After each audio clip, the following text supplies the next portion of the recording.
mabilis na kanta at mabigat na kanta. So, meron kaming mga bouncy na songs na pwede siyang talunan pero hindi siya ganun kabilis. Meron din kaming mabigat na kanta pero mabagal siya na pang-headbang siya. Alam mo yun? Parang ganun. So, yung, yung ibang cuts, kailangan nyo talaga siyang pakinggan dahil ito yung album na yung isang kabanda namin na hindi masyado nagsasalita sa harap ng maraming tao. May kinanta siyang trap, si Tatsi. May kinanta siyang trap dito sa album na to. Yun yung sinasabi ko sa inyo, mabigat na kanta. Ay, ito ng blues na muna. So, solo siya lang Hindi, siya, kailangan niya talaga marinig. Kailangan mo. Basta kumanda siya doon. So, aside dun sa hindi kita malilimutan, meron pa isang favorite. Personal favorite ko yung ano, yung walang sumipot. Yung huli natin kailangan.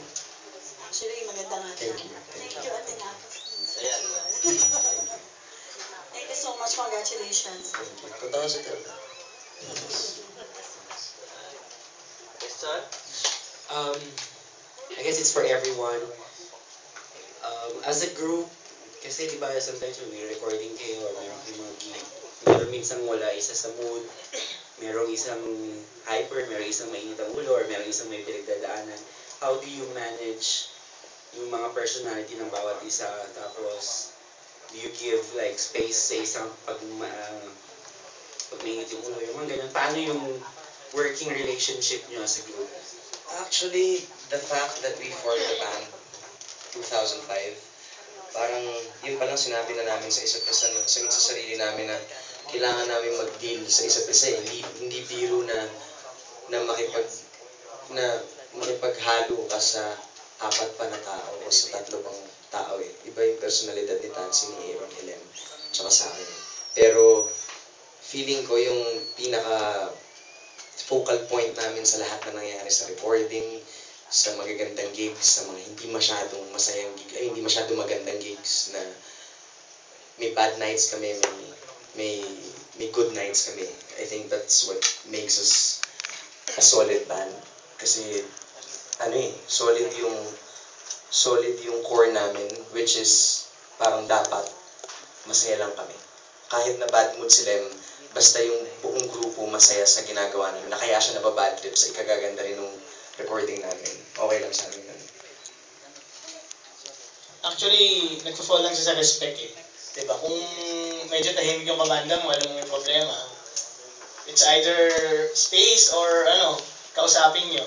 Ganun lang kami. Basta lahat dinadaan namin sa usap. May nangyari mang masama sa gig or kahit sa personal na buhay namin, talagang hindi nawawala yung communication. Kasi sobrang importante nun, lalo sa isang band.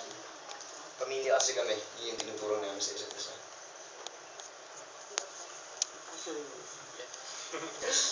Tama naman. Thank you. So, how long did you conceptualize or make this album? 3 years na yun.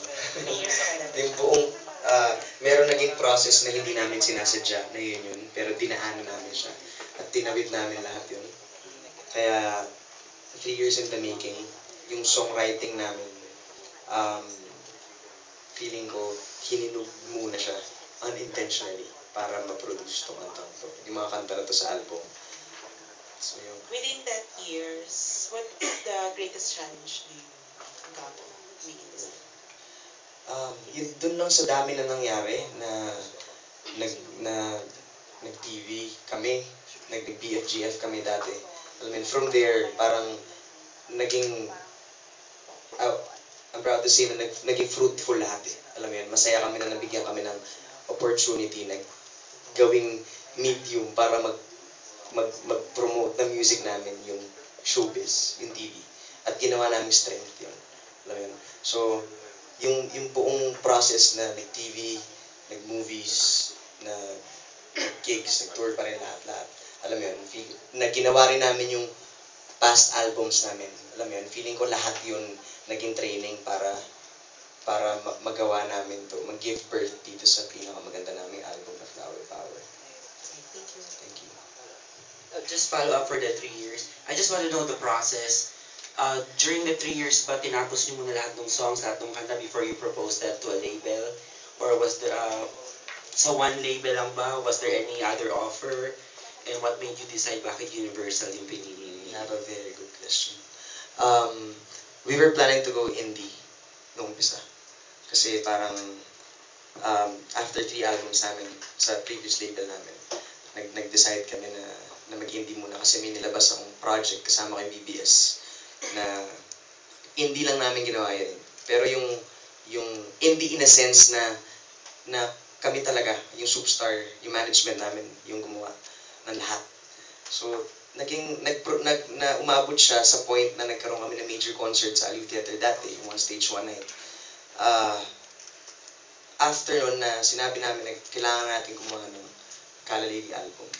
So, nung ginawa namin, lahat kami nag-flush out ng mga songs namin sa mga baul namin. Tapos nag-handpick. Ang dami kasing kanta 3 years eh. Alam mo yun, sobrang dami namin kanta. Hindi namin alam kung ano yung kukunin namin. Pero, hinimay namin siya na makuha yung selection ng kanta dito. Tapos, ni-record namin hanggang sa natuwa kami dahil merong isang label na naniwala sa amin, which is yung Universal Records. Sobrang thank you kami kasi produkto namin yung album eh. Alam mo yun, ni-record namin siya. Yun yung finished product namin sa buong universe. Alam mo yun. Tapos, inano siya eh. Kinupkup siya ng Universal. So, salamat. Thank you, Universal. Thanks, Universal. Question, guys. Ellie.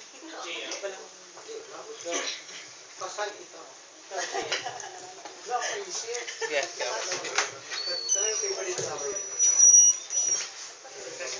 Sige, JL. Go. Favorite flower niyo sa Ako, Santan. Ako, Everlasting. White Rose. Ako, Kalalili. Bakit ba flower power? Kasi, bakit? Di ba parang ang macho-macho tapos Hindi naman kami insecure. Ay, wala naman kami insecure. Kumbaga secured. wala kasi matanong. I mean, pero maganda yung tanong mo, actually. Wala naman kaming, kumbaga secured naman kami sa gender namin. So wala kaming, it's more of kung bakit flower power dahil we all know it was a slogan used in the early 70s, late 60s, parang gano'n eh. Na para siyang advocacy, para siyang campaign nila noon eh. Di ba? Parang ethnic group siya noon na peace and love. Tapos matagal na namin iniisip, matagal na namin gustong gamitin yung flower power na title na album. Pero alam mo yun, kumbaga ito yung feeling kong naging saktong niya eh. Saktong timing niya eh. Dahil Kala ko influential ni Vice. Dahil ito yung pinaghandaan naming album sa 3 taon namin yung tayo. Kumbaga ito yung nasala yung music namin. So parang pasok na pasok talaga siya sa Kalalili. So ito yung power ng Kalalili. una sa lahat, flower kami. Kasi sa fans namin, alam mo yun, sa mga kalalista, flower power kami. Because they love us very much. Alam mo yun, kami yung flower power nila. Alam mo yun. Tapos, naisip namin na gawin siyang parang, kasi 3 years in the making siya. Parang gusto namin siyang gawin na comeback campaign namin na flower power. Peace and love, folks. Hi. Ask ko lang kung ilan track yun sa album. Full album ba siya? Full album siya with 10 solid tracks. Okay. And is it marami ba kayong songs sa pinagpilian o parang you just had a handful of songs na sa tingin nyo ito yung mag-represent as Kalalili's new album? Actually, meron kaming baul-baul na mga kanta sa mga sarili-sarili naming bahay. Alam mo yun, kasi lahat kami sumusulat eh. Alam mo yun, parang... Nabaha. Nung doy, tsaka nung kabagat. Pero, ang dami naming kanta kasi kami, isa yun sa pinakagusto namin ginagawa. 4 na sumulat na kanta eh. Alam mo yun? So, ang dami namin pinili. Ang daming kanta nila. Si Aaron may mga kanta, ang dami, si Tatsi rin, tsaka ako. Pero, kailangan namin i-bring out yung kung ano yung best card ng bawat isa eh. So yun yung mga nilagay namin. Tapos pinili namin siya ng matagal na panahon. Okay. Since you mentioned nyo rin na you also went to, yun nga, TV, movies, is there anything that you tried out new for this album or probably in the future?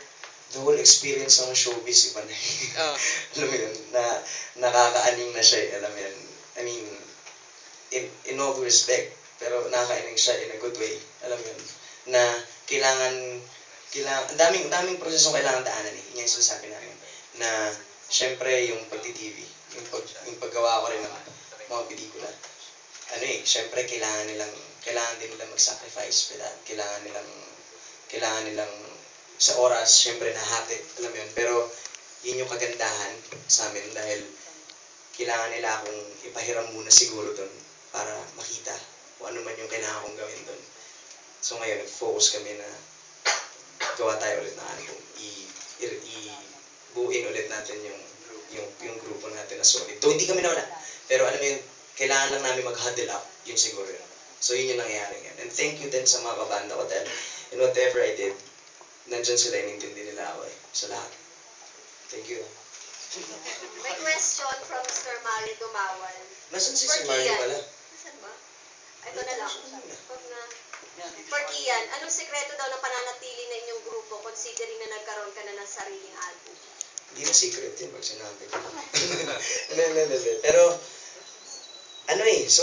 solid kasi yung kailangan talaga na solid na masaya lang kayo.